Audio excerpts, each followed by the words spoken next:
Hello विद्यार्थी मित्रों, आजना video lecture में आपणे चैप्टर नंबर 7 जे प्रत्यावर्ती प्रवाहनी आपणे शरूआत करेली हती तेना माटे ज आगळ वधीशुं। प्रत्यावर्ती प्रवाह अथवा तो कही शकाय एसी प्रवाह, जेने आपणे आज त्रीजो पार्ट ध्यानमां लईए, एटले के चैप्टरनो त्रीजो टॉपिक आपणे आज भणवाना छीए। मित्रों, पहलो अने बीजो टॉपिक हतो जे एसी वोल्टेज आपणे चैप्टर नंबर 6 विद्युत चुंबकीय प्रेरण में जनरेट करेलू हतुं जनरेटर द्वारा, ते आपणे अहींया उपयोगमां लईए छीए। अने एवा एसी प्रवाहने परिपथना जुदा जुदा 3 घटको साथे अगत्यना एवा घटकोने आपणे लागू पाडीने प्रवाह अने वोल्टेज वच्चेना संबंधनो ख्याल ध्यानमां लईए छीए अने परिपथमां व्यय थतो पावर आपणे ध्यानमां लईए छीए। टूंकमां कोई चौक्कस घटक ने एसी वोल्टेज लागू पाड़ता परिपथनु विश्लेषण आपणे करीए छीए, जेमां 2 टॉपिक जोई गया आपणे, अवरोधक ने लागू पड़ेल एसी वोल्टेज, इंडक्टर ने लागू पड़ेल एसी वोल्टेज।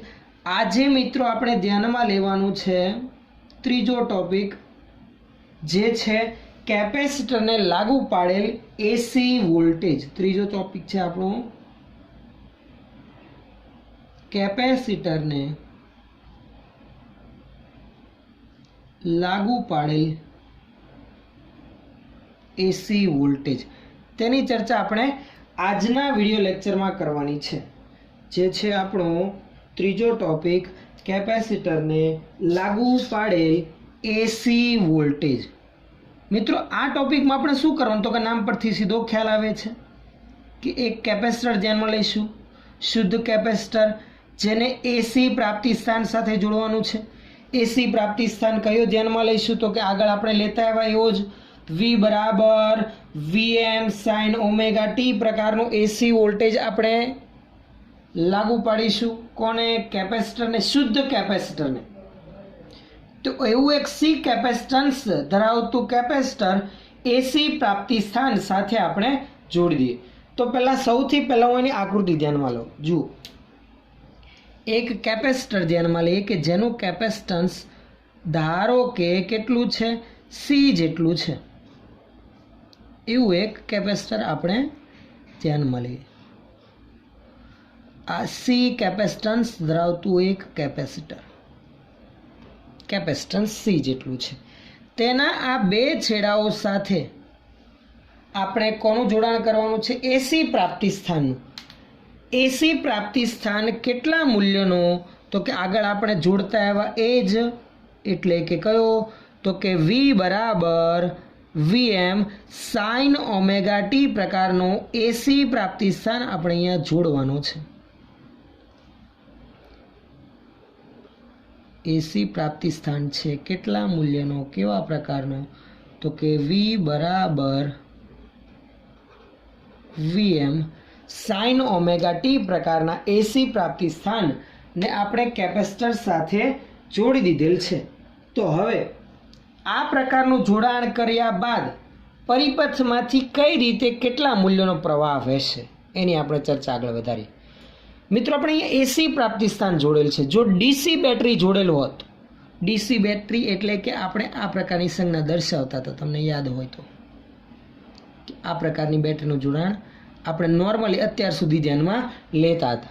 જો આવી ડીસી બેટરીનું જોડાણ કેપેસિટર સાથે કરવામાં આવેલ હોત તો શું થાત? તો બેટરીના ધન છેડામાંથી પ્રવાહ વહે, એટલે કે વિદ્યુતભારની ગતિ ચાલુ થાય અને કેપેસિટરની પ્લેટ પર ધીમે ધીમે સમય પસાર થાય તેમ વિદ્યુતભાર જમા થતો જાય। જેમ જેમ કેપેસિટરની પ્લેટ પર વિદ્યુતભાર જમા થતો જશે તેમ તેના કેપેસિટન્સના લીધે परिपथमांथी वहेतो प्रवाह नियंत्रित थतो जशे, एटले के घटतो जशे। ज्यारे केपेसिटर पूर्ण चार्ज थशे, ज्यारे डीसी बेटरी जोड़ेली हशे अने जेम समय पसार थया बाद केपेसिटर पूर्ण चार्ज थशे त्यारबाद परिपथमांथी वहेतो प्रवाह शून्य थई जतो हतो। हवे आपण डीसी परिपथमां आगळ भणीने आव्या के भाई डीसी बेटरी जोड़ेली होय केपेसिटर साथे तो पूर्ण चार्ज थई गया बाद ए शाखामांथी प्रवाह वहेतो नथी। आ याद राखવું खास। डीसी बेटरी होय, डीसी प्राप्ति स्थान होय तो આપણે અહીંયા આવું ડીસી પ્રાપ્તિ સ્થાન નથી, આપણે તો અહીંયા એસી પ્રાપ્તિ સ્થાનનું જોડાણ કરેલું છે.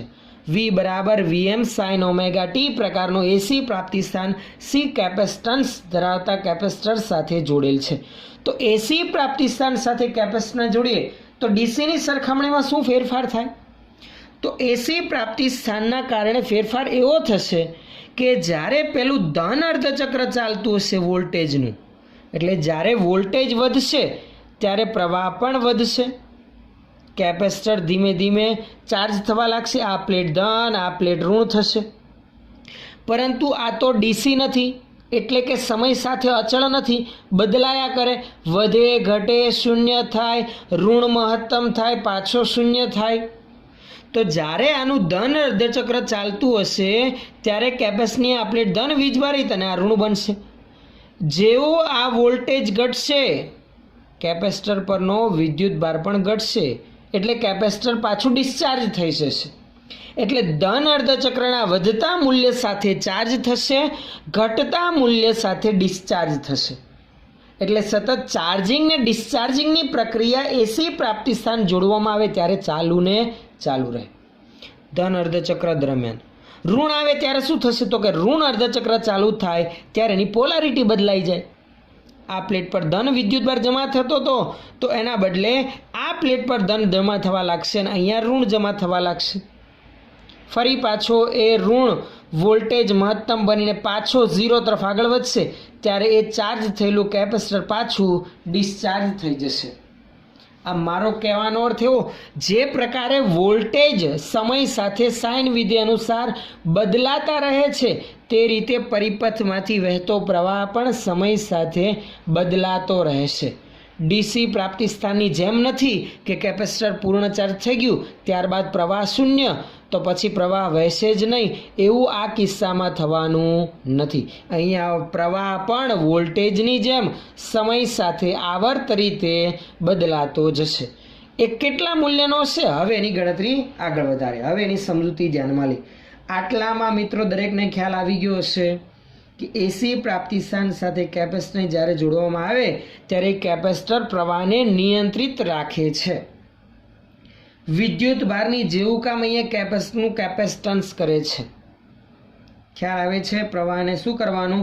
નિયંત્રણમાં રાખવાનું. ચલો હવે આપણે જેમ જેમ આગળ વધીએ તેમ તેમ પ્રવાહનું સમીકરણ નોંધતા જઈશું. ચલો સૌથી પહેલા નાની એવી નોંધ લખી રાખીએ. પરિપથને V બરાબર Vm સાઇન ઓમેગા ટી પ્રકારનું એસી પ્રાપ્તિ સ્થાન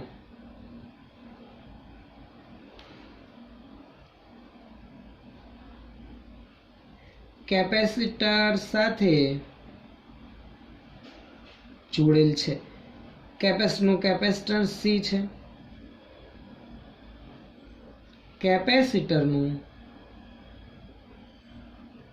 કેપેસિટન્સ સી જેટલું ધ્યાનમાં લીધેલ છે. સી કેપેસિટન્સ ધરાવતું કેપેસિટર આપણે ધ્યાનમાં લીધું. ચલો મેં તમને વાત કરી એમ જેવો પાવર સપ્લાય લાગુ પાડીશું એસી પ્રાપ્તિ સ્થાનવાળો તેમ વોલ્ટેજ સાઇન વિધિ અનુસાર આવર્ત રીતે બદલાતો હોવાથી પ્રવાહ પણ આવર્ત રીતે બદલાશે. સૌ પ્રથમ ધન અર્ધચક્ર ચાલુ થશે એટલે વોલ્ટેજ ધીમે ધીમે વધશે. એક અર્ધચક્રની વાત કરું છું તો પ્રવાહ પણ વધશે.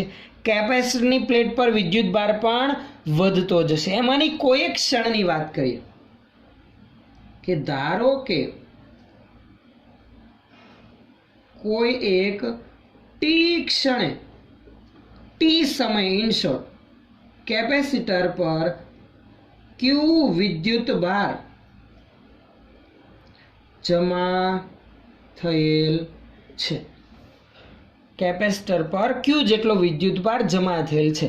હવે ક્યુ જેટલો વિદ્યુતભાર કેપેસિટરની પ્લેટ પર જમા થાય, ધારો કે અહીંયા ધન અહીંયા ઋણ જમા થયો, સપોઝ આપણી માહિતી ખાતર, બરાબર છે. શરૂઆતમાં ધારો કે આ પ્લેટ ધન અને આ પ્લેટ ઋણ વિદ્યુતભારિત બને છે. પ્લેટ પર ટી સમય ક્યુ જેટલો વિદ્યુતભાર જમા થઈ ગયેલો છે. તો કેપેસિટરની બે પ્લેટ વચ્ચે તે ક્ષણે સ્થિતિમાનનો તફાવત કેટલો હશે એ નોંધીએ. તે ક્ષણે કેપેસિટરની બે પ્લેટ વચ્ચેનો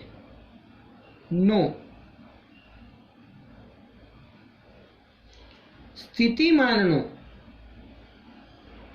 તફાવત એટલે કે પોટેન્શિયલ ડિફરન્સ એમ પણ કહી શકાય.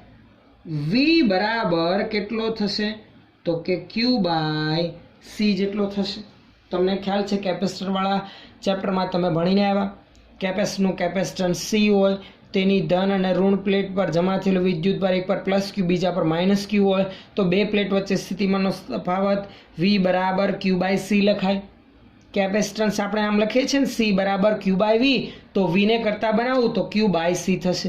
આ જ કેપેસિટરની બે પ્લેટ વચ્ચે સ્થિતિમાનનો તફાવત વી એ લાગુ પાડેલા એસી પ્રાપ્તિ સ્થાનના સ્થિતિમાન જેટલું થવાનું છે, વોલ્ટેજ જેટલો થવાનો છે. તો હું આ વીની જગ્યા પર આમ લખી શકું વીએમ સાઇન ઓમેગા ટી બરાબર ક્યુના છેદમાં સી. મિત્રો આપણે તો અહીંયા આ પ્રકારની સ્થિતિમાં પરિપથમાંથી વહેતો પ્રવાહ નોંધવો છે, તો પ્રવાહનું સમીકરણ આવું આવે. આ સ્થિતિમાં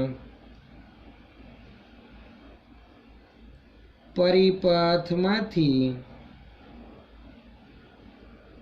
વહેતો પ્રવાહ આપણે આમ નોંધીએ છીએ ને I બરાબર dq by dt. Chapter number 3 પ્રવાહ વિદ્યુતમાં તમે ભણીને આવ્યા. જો સમય સાથે પરિપથમાંથી એટલે કે આડછેદમાંથી વહેતો વિદ્યુતભારનો જથ્થો અચળ ના હોય, બદલાતો જતો રહેતો હોય તો પરિપથમાંથી વહેતો પ્રવાહ આ રીતે રજૂ કરાય I બરાબર dq બાય dt.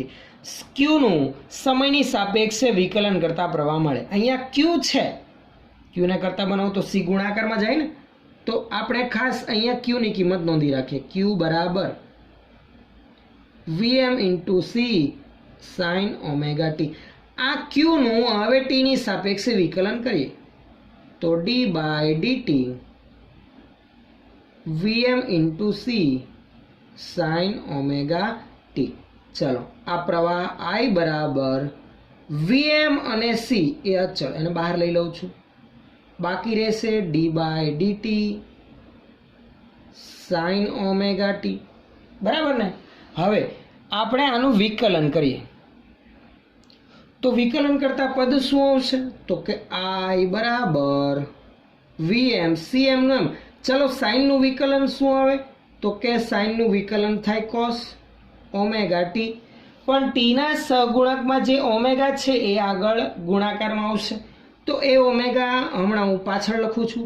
હવે વીએમ ઓમેગાને સી એક સાથે લખું તો પ્રવાહનું સમીકરણ આવું થઈ. જુઓ I બરાબર VM omega C cos omega T.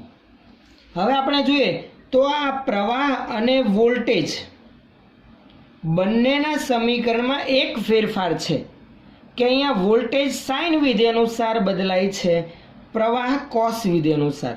જો હું પ્રવાહમાં પણ સાઇન વિધેય લાવી દઉં તો પ્રવાહ અને વોલ્ટેજ વચ્ચેનો કળા તફાવત આપણે સરળતાથી નોંધી શકીએ, આપણને ખ્યાલ આવે, યાદ રાખવો પણ અને સમીકરણમાં દેખીતી રીતે પણ આપણને સીધી ખબર પડે. તો કોસના બદલે સાઇન વિધેય લાવવું છે. શું ફેરફાર કરવો પડશે તો ત્રિકોણમિતિમાં તમે આગળ આવું ભણીને આવ્યા. કોસ થીટા હોય તો આની જગ્યા પર આમ લખી શકું sine pi by 2 plus theta. થાય કે નહીં? જો sine pi by 2 plus theta, pi by 2 હોવાથી વિધેય બદલાય, સાઇનનું થઈ જાય કોસ, અને પાઈ બાય 2 પ્લસ થીટા હોવાથી બીજું ચરણ આવે. અહીંયા ઓલ એસ ટી સી આપણે આ રીતે યાદ રાખતા હતા. બીજું ચરણ ઓલ પછી એસ સાઇનનું આવે. આ સાઇન જ છે તો ધન જ રહેશે. તો કોસ થીટાના બદલે sine pi by 2 plus theta આપણે લખી શકીએ. અહીંયા થીટાના બદલે કોણ છે ઓમેગા ટી. તો સમીકરણ શું બની જશે તો કે સમીકરણ ફાઇનલ બનશે આવું I બરાબર વીએમ. હવે આ જે ઓમેગા સી છે એને હું છેદના છેદમાં લઈ જાઉં તો આવું થઈ ગયું 1 ઓમેગા સી, અને આ થઈ ગયું કોસ ઓમેગા ટીના બદલે sine pi by 2 plus omega t થશે ને. આપણે પહેલાં ઓમેગા ટી લખીએ અને પછી પ્લસ પાઈ બાય 2 લખું, એનાથી કોઈ ફરક નથી પડવાનો. ધન છે બંનેનો સરવાળો છે. હું પહેલાં π/2 લખું ને પછી થીટા લખું કે પહેલાં થીટા લખું ને પછી π/2 લખું, એનાથી કોઈ ફરક પડવાનો નથી. તો આપણે એ પ્રમાણે ફેરફાર કરી દીધો. હવે જરાક સમીકરણને ખાસ ધ્યાનથી જુઓ. પરિપથને લાગુ પાડેલ એસી વોલ્ટેજ આપણો આ રહ્યો, આ પ્રકારનો હતો. પરિપથમાંથી વહેતા પ્રવાહના સમીકરણમાં હવે તમને જણાય આવે છે કે આ sin ωt પ્લસ π/2ના સહગુણકમાં જે પદ છે એ આપણા પ્રવાહનું મહત્તમ મૂલ્ય થશે, એટલે કે થશે Im sin ωt પ્લસ π/2. જે Im છે એ પ્રવાહનો શું છે? કંપ વિસ્તાર, અથવા તો શું કહેવાય તેનું મહત્તમ મૂલ્ય. જેનું સમીકરણ શું બન્યું? તો કે અહીંયા Im બરાબર Vmના છેદમાં 1/ωc.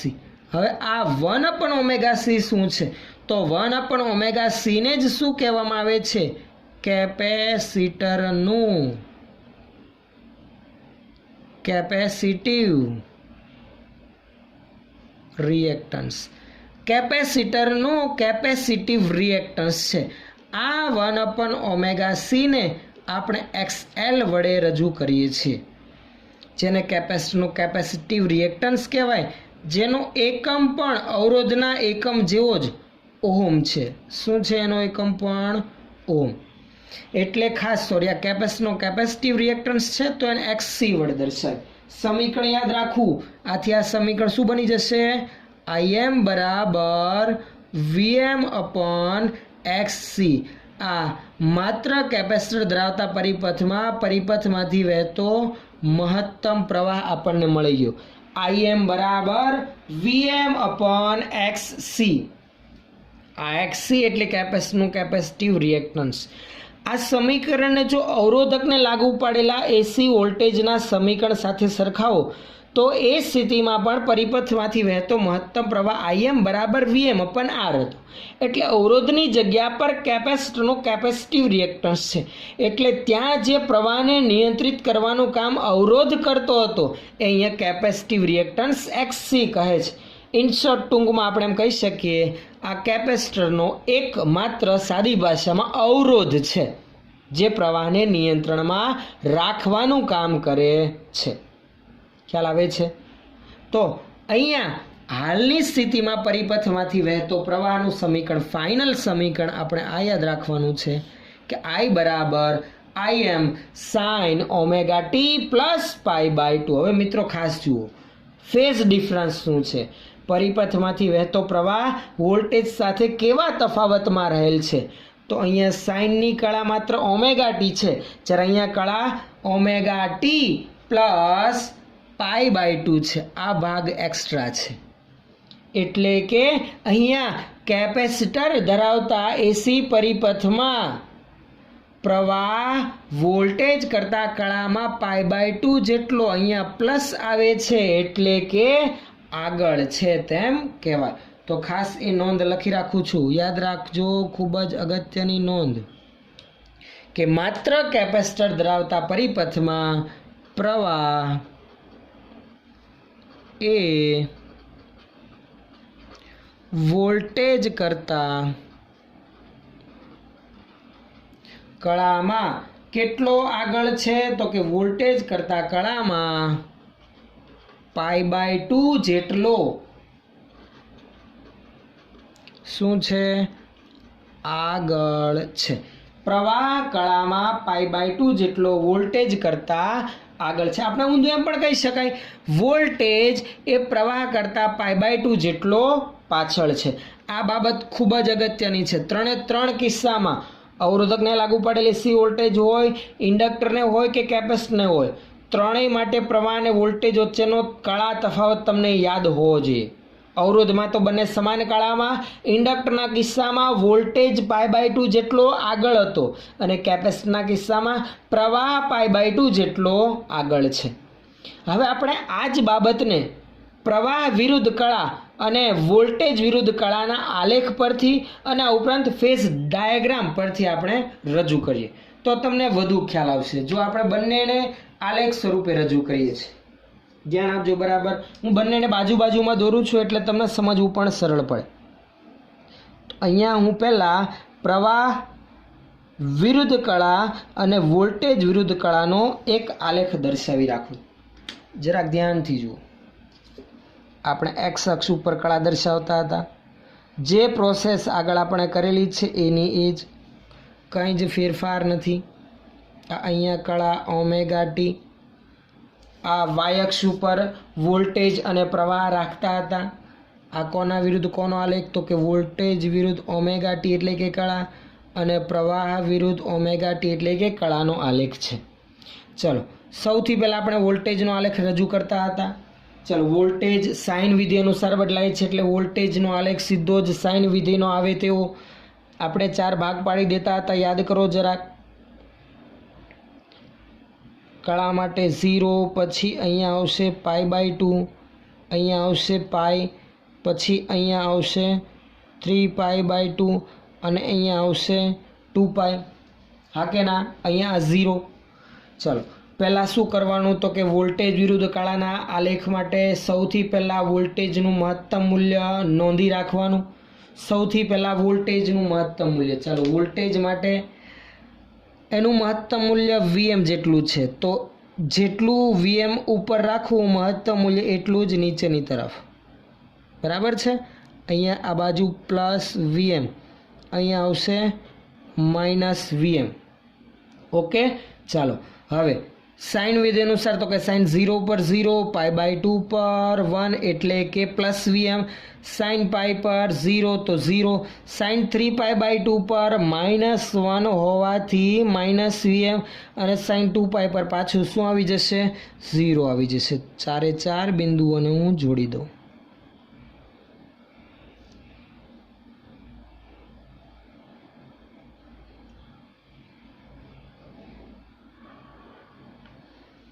આ વોલ્ટેજ વિરુદ્ધ કળાનો આલેખ થઈ ગયો.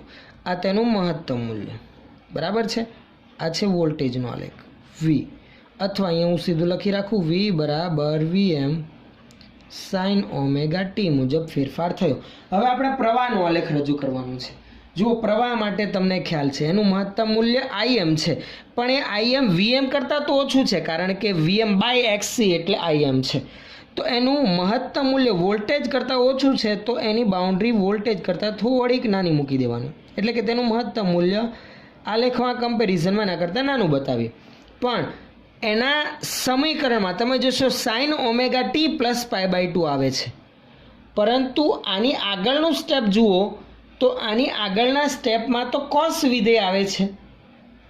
એટલે કે પ્રવાહનો આલેખ કયા વિધેય જેવો આપણે સીધો દોરી દેવાનો? કોસ વિધેય જેવા એમ પણ કહી શકાય ને. એ વધુ સરળ રહેશે તમને યાદ રાખવું. જુઓ ચાલો કોસ વિધેય જેવો એટલે કે કોસ 0 ઉપર 1, તો આ 0 ઉપર અહીંયા પ્લસ Im જેટલું મૂલ્ય મળશે. 0 ઉપર 1, પછી કોસ π/2 પર 0, કોસ પાઈ ઉપર -1, કોસ 3π/2 પર 0 અને કોસ 2π ઉપર પાછું 1. સમજણ પડી? કોનો આલેખ આવશે પ્રવાહ માટે? તો કે સાઇનનો નહીં, એ સાઇન ઓમેગા ટી પ્લસ π/2 આપણે કળા તફાવત જાણવા માટે બનાવ્યું. હકીકતમાં તો કયું વિધેય છે એમાં? કોસ. આનું સાદરૂપ આપો તો કોસ જ આવવાનું છે ને. હા કે ના? તો ચાલો હવે આપણે જોડી દઈએ બધા બિંદુઓને પ્રવાહના કળા વિરુદ્ધના આલેખ માટે.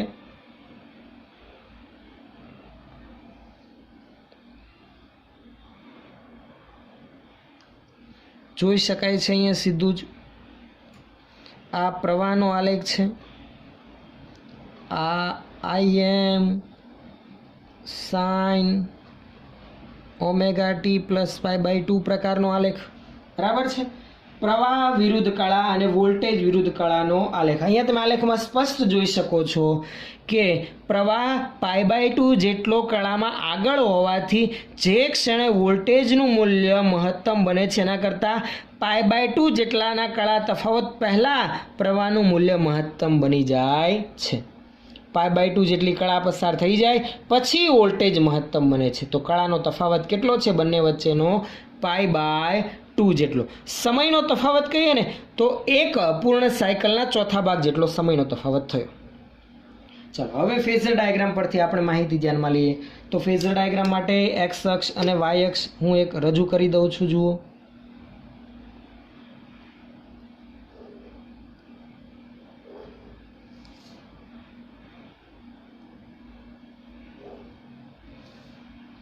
ચલો સૌથી પહેલાં વોલ્ટેજનો ફેઝર રજૂ કરી દઈએ. જેમ આગળ દર્શાવતા આવ્યા એ રીતે વોલ્ટેજનો ફેઝર દર્શાવી દઈએ. કેટલું મહત્તમ મૂલ્ય? વીએમ જેટલું, બરાબર ને? ચલો વીએમ જેટલું મહત્તમ મૂલ્ય ધરાવતું વોલ્ટેજનું ફેઝર દર્શાવી દો કોઈ એક ચોક્કસ સમય. ધારો કે T1 સમયે આપણે માહિતી રજૂ કરીએ છીએ. કયા સમયે? T1 સમયે આપણે આ વોલ્ટેજ અને પ્રવાહનો ફેઝર ડાયાગ્રામ રજૂ કરીએ છીએ. T1 સમયે, ચલો T1 સમયે આ વોલ્ટેજની કળા કેટલી હશે? Omega T1. એનું મહત્તમ મૂલ્ય તો કે Vm જેટલું. જુઓ, સમજણ પડે છે? આપણે હમણાં બાજુના સાથે કમ્પેરિઝનમાં રાખીએ. હવે પ્રવાહ માટેની આપણે વાત કરીએ તો કે પ્રવાહ તો વોલ્ટેજ કરતાં કળામાં અહીંયા સ્પેશિયલી નોંધી રાખેલ છે આપણે કે π/2 જેટલો આગળ છે. મિત્રો યાદ કરો હવે આગળની માહિતી. π/2 જેટલો આગળ એટલે મારે કઈ બાજુ દર્શાવવાનું? મેં તમને કીધેલું હતું, જો વિષમઘડી દિશામાં ચાલીએ ને તો ખૂણો વધતો જાય. અહીંયા π/2 જેટલું આગળ છે એટલે આના કરતાં π/2 જેટલું પ્લસ દર્શાવવાનું છે, ધન તરફ વધવાનું છે. તો આમ જ ચાલવાનું. વિષમઘડી દિશામાં વીએમ વોલ્ટેજના ફેઝર સાથે π/2ના ખૂણે પ્રવાહનો ફેઝર મારે રજૂ કરવાનું રહે. જો π/2 જેટલો પાછળ હોત તો વિષમઘડી ચાલવાના બદલે સમઘડી દિશામાં ચાલતા હતા, જે ઇન્ડક્ટર ધરાવતા પરિપથમાં આપણે રજૂ કરેલું હતું, યાદ કરો. હવે આ વોલ્ટેજના મૂલ્યને મેળવવા માટે વાય અક્ષ પર તેનો પ્રક્ષેપ દોરીએ, બરાબર. ચલો હવે પ્રવાહનો ફેઝર આની સાથે કેટલા ડિગ્રીના ખૂણે? 90 ડિગ્રીના ખૂણે. એનું મહત્તમ મૂલ્ય તો કે વોલ્ટેજ કરતાં ઓછું આવશે. આ તેનું મહત્તમ મૂલ્ય આપણે રજૂ કર્યું Im છે. પેલાની સાથે કેટલા ખૂણે? π/2 જેટલા ખૂણે. આ તેનો વાય અક્ષ પરનો પ્રક્ષેપ. તમે જોઈ શકો છો આજે આપણને મળ્યું મૂલ્ય એ વોલ્ટેજનું T1 સમયનું મહત્તમ મૂલ્ય, એટલે કે તે T1 સમયનું મૂલ્ય. જ્યારે આજે વાય અક્ષ પરનો વોલ્ટેજનો પ્રક્ષેપ આપણને મળ્યો તે શું મળશે? તે મળશે આપણને વોલ્ટેજનું મૂલ્ય કયા સમયે? T1 સમયે થયું. ખ્યાલ આવે છે? બંને વચ્ચેનો કળાનો તફાવત તો કે આ રહ્યો કળાનો તફાવત π/2 જેટલો. પ્રવાહ એ વોલ્ટેજ કરતાં શું છે? આગળ દેખાય આવે છે. આ એનું વિશ્લેષણ થઈ ગયું ફેઝર ડાયાગ્રામ પરથી. સીધી જ ખબર પડે છે વોલ્ટેજ એ પ્રવાહ કરતાં π/2 જેટલો પાછળ છે અને પ્રવાહ π/2 જેટલો આગળ છે. આ પ્રવાહ સમીકરણ આ બનશે Im sin ωt પ્લસ π/2. આપણે વાય અક્ષ પરનો પ્રક્ષેપ એના મૂલ્ય સ્વરૂપે ધ્યાનમાં લીધો હોય અને આ વોલ્ટેજ માટે V બરાબર Vm sin ωt. હવે એક ચર્ચા કરવાની છે કઈ? પાવરની, જે આગળ બંને પરિપથ માટે કરીએ.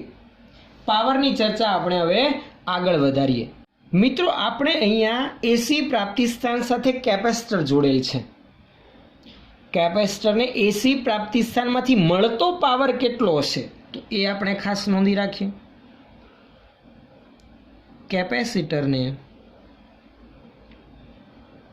કેપેસિટરને એસી પ્રાપ્તિ સ્થાનમાંથી મળતો પાવર સમીકરણ P બરાબર VI. વ્યય થતો પાવર હોય તો I²R, મળતો પાવર હોય તો VI વડે રજૂ કરીએ છીએ. અહીંયા V આ રહ્યું અને કેપેસિટર સાથે એસી પ્રાપ્તિ સ્થાન જોડતા પરિપથમાંથી વહેતો પ્રવાહ આ રહ્યો. આના બદલે હું આ પણ લખી શકું છું. જો આ સમીકરણ લખવું હોય તો લખી શકાય આ રીતે. I બરાબર Vmના છેદમાં હું ωc લઈ જાઉં તો અંશમાંથી છેદના છેદમાં બને એટલે કે Vm/1/ωc, જેને આપણે XC કીધું અને એની જગ્યા પર ફાઇનલ આપણે પછી શું લખ્યું તો તો કે એની જગ્યા પર જ પછી આપણે ફાઇનલ લખેલું હતું Im, તો Im cos ઓમેગા ટી આવું પદ બને અને એનું પછી આપણે કળા તફાવત મેળવવા માટે આ રીતે ફેરફાર કર્યો. તો વોલ્ટેજ અને પ્રવાહ માટે હમણાં આ સમીકરણ આપણે ધ્યાનમાં લેવાના છે. જુઓ, આ હાઇલાઇટ કરી રાખો એટલે તમને વધુ ખ્યાલ આવે. Im cos ઓમેગા ટી, તો ચાલો લખી રાખીએ V બરાબર Vm sin ઓમેગા ટી, પ્રવાહ Im cos ઓમેગા ટી. બંનેના મહત્તમ મૂલ્યનો ગુણાકાર હું સાથે લખી રાખું Im into Vm sin omega T into cos omega T. આના માટે એક સમીકરણ મિત્રો ગઈકાલે જ આપણે યાદ કર્યું. sin 2 થીટા હોય તો આમ લખાય 2 sin થીટા cos થીટા. અહીંયા જો sin થીટા cos થીટા, થીટાના જગ્યા પર અહીંયા કોણ છે તો કે ઓમેગા ટી. તો sin omega T cos omega T હોય તો 2 સામે લઈ જાઓ તો આ આવું બની જાય. શું થઈ જશે? sin થીટાની જગ્યા પર ઓમેગા ટી, તો 2 ઓમેગા ટીના છેદમાં 2, છેદના 2 હું અહીંયા આગળ લખી દઉં છું. હવે એક પૂર્ણ ચક્ર દરમિયાન પાવર, એક પૂર્ણ ચક્ર દરમિયાન પાવર P બરાબર શું આવશે તો કે Vm Im બાય 2. સરેરાશ પાવર આપણે ધ્યાનમાં લઈશું ને એક પૂર્ણ ચક્ર દરમિયાન. ખાસ અહીંયા નોંધવું રહી ગયું. કેવો પાવર? સરેરાશ પાવર. Vm Im બાય 2 એ તો મહત્તમ મૂલ્ય છે, અચળ છે, સમય સાથે કંઈ લેવા દેવા નથી. એક પૂર્ણ ચક્ર દરમિયાન આમાં કોઈ ફેરફાર થતો નથી, તમે જોઈ શકો છો. એક ચક્ર પૂર્ણ થયું છતાં પણ એનું મહત્તમ મૂલ્ય તો એનું જ રહેવાનું છે. આગળ બીજું ચક્ર માટે પણ પ્લસ Vm સુધી અને માઇનસ Vm સુધી જ મૂલ્ય મળવાના છે. માટે sin 2 ઓમેગા ટીનું એક પૂર્ણ ચક્ર પર સરેરાશ મૂલ્ય લેવાનું થશે. પણ એક પૂર્ણ ચક્ર દરમિયાન sin 2 ઓમેગા ટીનું સરેરાશ મૂલ્ય તો કેટલું આવે? 0 લખી રાખીએ. પરંતુ સરેરાશ sin 2 ઓમેગા ટી બરાબર 0. આથી સરેરાશ પાવર કેટલો આવશે? 0 આવશે. કેવા પરિપથ માટે? માત્ર કેપેસિટર ધરાવતા એસી પરિપથ માટે સરેરાશ મળતો પાવર અથવા તો કહી શકાય વ્યય થતો પાવર 0. કેમ વ્યય થતો પાવર 0? આવું તો કેવું? પરિપથમાંથી પ્રવાહ વહે છતાં વ્યય થતો પાવર કે મળતો પાવર 0. તો એની પ્રોસેસ માટે પણ તમને ટેક્સ્ટ બુકમાં મિત્રો નીચે 4 આકૃતિ 4 સ્ટેજ સ્વરૂપે સમજાવેલ છે, જે હું તમને ટૂંકમાં અહીંયા સમજાવી દઉં. જે એક્ઝામમાં પૂછાઈ ન શકે, માત્ર સમજૂતી માટે તમને આપેલ છે. તમે ખાસ ધ્યાન આપો. જુઓ, વોલ્ટેજની એક પૂર્ણ સાયકલ ધ્યાનમાં લો, એના 4 ભાગ પાડો. પહેલી અડધો ભાગ 4 ભાગ પાડીએ તો 4 ભાગ આ રીતે થશે. આ 1, આ 2, આ 3 અને આ ચોથો ભાગ. જો પહેલા ભાગ માટે વોલ્ટેજનું મૂલ્ય વધે છે. જ્યારે વોલ્ટેજ ધન અર્ધચક્ર ચાલતું હશે અને વોલ્ટેજ વધતો હશે ત્યારે આ પ્લેટ ધન અને આ પ્લેટ ઋણ થશે. કેપેસિટર ચાર્જ થશે, એટલે કે કેપેસિટર પર વિદ્યુતભાર જમા થાય છે. પરિપથમાંથી વહેતો પ્રવાહ આ દિશામાં છે. સમજણ પડે છે? હા કે ના? બંને ધન છે. જ્યારે આ પ્રથમ ધન અર્ધચક્રમાં વોલ્ટેજ ઘટશે, વોલ્ટેજમાં શું નોંધાશે? ઘટાડો નોંધાશે. Vm sin ઓમેગા ટી સમીકરણ મુજબ. તો ત્યારે શું થશે તો કે જ્યારે કેપેસિટર ચાર્જ થતું હતું, પૂર્ણ ચાર્જ થઈ ગયું, ત્યારે વોલ્ટેજના ઘટાડા સાથે પોતાનામાં સંગ્રહેલી ઉર્જા દ્વારા પરિપથમાંથી વહેતો પ્રવાહ વિરુદ્ધ દિશામાં વહેવા લાગશે. ત્યારબાદ એટલે એક વખત વોલ્ટેજ વધતો ગયો, કેપેસિટર પૂર્ણ ચાર્જ થઈ ગયું. હવે વોલ્ટેજ ઘટે છે તો કેપેસિટરમાં સંગ્રહિત ઉર્જા પરિપથને પ્રાપ્તિ સ્થાનને પાછી મળે છે. એટલે પ્રવાહની ડાયરેક્શન જ્યાં હતી એને ઉલટાઈ જશે, રિવર્સ ચાલશે. જુઓ, ધન હતો પ્રવાહ, આ મૂલ્ય ઘટશે તો પ્રવાહ હવે ઋણ થશે. સમજણ પડે છે? હવે વિરુદ્ધ દિશામાં પ્રવાહ વહેશે. એટલે આ ભાગ દરમિયાન કેપેસિટર ડિસ્ચાર્જ થશે. એટલે જે જમા કરેલી હતી એ પરિપથને પાછી પૂરી પાડી દીધી. પોતે તો કંઈ વાપરેલી જ નથી, એટલે કે વ્યય થયેલી જ નથી વિદ્યુત ઉર્જા. એ જ રીતે બીજા ઋણ અર્ધચક્ર દરમિયાન, જ્યારે ઋણ અર્ધચક્ર દરમિયાન મૂલ્ય ઋણ મહત્તમ થતું જશે ત્યારે કેપેસિટરની આ તરફની પ્લેટ ધન બનતી જશે અને આ ઋણ બનતી જશે. જ્યારે પ્રવાહ વિરુદ્ધ દિશામાં વધતો જશે ત્યારે. સમજણ પડે છે? જ્યારે પ્રવાહની ડાયરેક્શન આમ થઈ ગઈ હશે આ વોલ્ટેજનું ઋણ અર્ધચક્ર ચાલતું હશે ત્યારે કેપેસિટરની આ પ્લેટ ધન અને આ ઋણ બનતી જશે. ફરી પાછું મૂલ્ય ઘટીને 0 થવા આવે ત્યારે સંગ્રહિત ઉર્જા પરિપથને પાછી પૂરી પાડે છે. એટલે કોઈ સહેજ પણ ઉર્જાનો વ્યય થતો નથી. જેટલી પરિપથમાંથી તેને ઉર્જા મળે છે, વિદ્યુત ભાર સ્વરૂપે તેનામાં સંગ્રહિત થાય છે, એ તેની તે જ અર્ધ સાયકલ દરમિયાન પાછી પરિપથને મળે છે. આથી વ્યય થતો પાવર કેટલો આવશે? કેપેસિટરના કિસ્સામાં પણ 0 આવશે. મિત્રો, અહીંયા પણ જે બાબત તમારે યાદ રાખવાની છે તેને હું જરાક હાઇલાઇટ કરી દઉં. આ પ્રવાહનું મહત્તમ મૂલ્ય, આને કહેવામાં આવે છે કેપેસિટરનો કેપેસિટિવ રિએક્ટન્સ. આ પણ તમારે જરાક યાદ રાખવું, કેમ કે દાખલાઓમાં શોર્ટ ક્વેશ્ચનમાં આ જ અગત્યનું છે. બીજી એક વસ્તુ, આ પ્રવાહ એ વોલ્ટેજ કરતાં કળામાં π/2 જેટલો આગળ હોય છે. વ્યય થતો પાવર 0 હોય છે. એનું કારણ મેં તમને જણાવ્યું કે જે અર્ધચક્ર દરમિયાન ઉર્જા સંગ્રહિત થાય તો એ જ ઋણ મૂલ્ય દરમિયાન, એટલે બીજા અર્ધચક્ર દરમિયાન પરિપથને પાછી પૂરી પડતી હોય છે. એટલે સહેજ પણ પાવરનો કે ઉર્જાનો વ્યય થતો નથી અને પ્રવાહને નિયંત્રિત કરી શકાય છે કેપેસિટર દ્વારા. તો આ હતી મિત્રો કેપેસિટરને લાગુ પાડેલા એસી વોલ્ટેજની માહિતી. તમે જોશો તો આગળ આપણા 2 ઉદાહરણ પણ આવી ગયા. અવરોધકને લાગુ પાડેલ એસી વોલ્ટેજ આધારિત એક ઉદાહરણ છે અને ઇન્ડક્ટર વાળું છે, અને એના પછી પણ એક ઉદાહરણ છે આ થિયરી પછી. તો એ બધા ઉદાહરણોને એક સાથે આપણે નેક્સ્ટ વિડિયો લેક્ચરમાં જોઈશું. નેક્સ્ટ જ્યારે પાછા આપણે મળીશું ત્યારે ખાસ તમે એક બાબત યાદ રાખજો. 3 એક કોમન વિશ્લેષિક પોઈન્ટ યાદ રાખવો. 3 પ્રવાહના સમીકરણ કેવા છે યાદ હોવા જોઈએ. પ્રવાહના મહત્તમ મૂલ્ય કેવા છે યાદ હોવા જોઈએ. ઇન્ડક્ટરનો ઇન્ડક્ટિવ રિએક્ટન્સ કોને કહેવાય, કેપેસિટરનો કેપેસિટિવ રિએક્ટન્સ કોને કહેવાય, એનું સમીકરણ. કળા તફાવત પ્રવાહ અને વોલ્ટેજ વચ્ચે કેટલો છે અને કઈ રીતે ફેઝર ડાયાગ્રામમાં રજૂ કરવા. મિત્રો, એક જ ઘટક હોય ત્યારના આપણે જોડેલા છે, દર્શાવેલા છે. આની પછીની આગળની થિયરીમાં તો આ જ એસી પ્રાપ્તિસ્થાન સાથે 3 જોડવાના છે. અવરોધ, ઇન્ડક્ટર અને કેપેસિટર ત્રણેય જોડેલા હશે. ત્યારે પણ આપણે ફેઝર ડાયાગ્રામ દ્વારા પરિપથનું વિશ્લેષણ ધ્યાનમાં લઈશું. એટલે આ આવડશે તો એ ફટાફટ આરામથી આવડી જશે. ક્લિયર છે? સમજણ પડે છે દરેકને? તો ખાસ અત્યારે જે તમને સ્ક્રીન પર દેખાય છે વિડીયો સ્ટોપ કરીને તમારી નોટબુકમાં નોંધી રાખજો. મિત્રો, આમાં મેં અમુક બાબત શોર્ટમાં લખેલી હોય સમજૂતી ખાતર. સમીકરણોની સાબિતી અમુક એક્સ્ટ્રા સ્ટેપ સ્વરૂપે પણ લખેલી હોય, કારણ કે કોમનલી બધા માટે જેમને સાબિતીમાં નથી ખબર પડતી કે સાદરૂપમાં ના ખ્યાલ આવતો એને અનુલક્ષીને ધ્યાનમાં લીધેલો.